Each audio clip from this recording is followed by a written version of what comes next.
Let's have a look at Xiaomi's all-new Mi Note 10.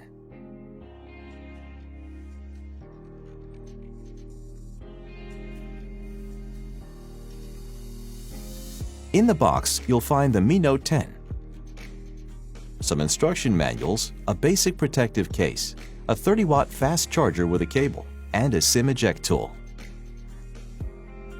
The 5-megapixel telephoto camera includes 10 times hybrid zoom, which means it can produce high-quality images. The 12-megapixel 2x camera is best for natural-looking portraits.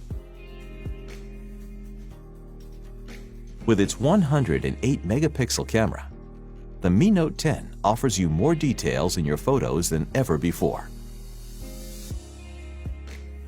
You can capture the full view anytime, anywhere with the ultra-wide-angle camera. With the super macro camera, you can get close up to any subject that you want to capture. Mi Note 10 also features 960 frames per second macro slow-motion videos. Mi Note 10 features a 3D curved AMOLED display.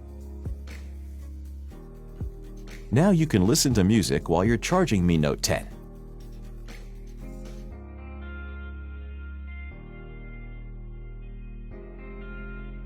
What's more, Mi Note 10 features not only dual flash, but also dual soft light, so you can produce perfect portraits in low-light conditions. Mi Note 10's 5,260 mAh battery can last more than 2 days of moderate usage. It also supports 30-watt fast charging, which means in 65 minutes you can charge to 100%. This is the Mi Note 10, world's first 108-megapixel penta camera.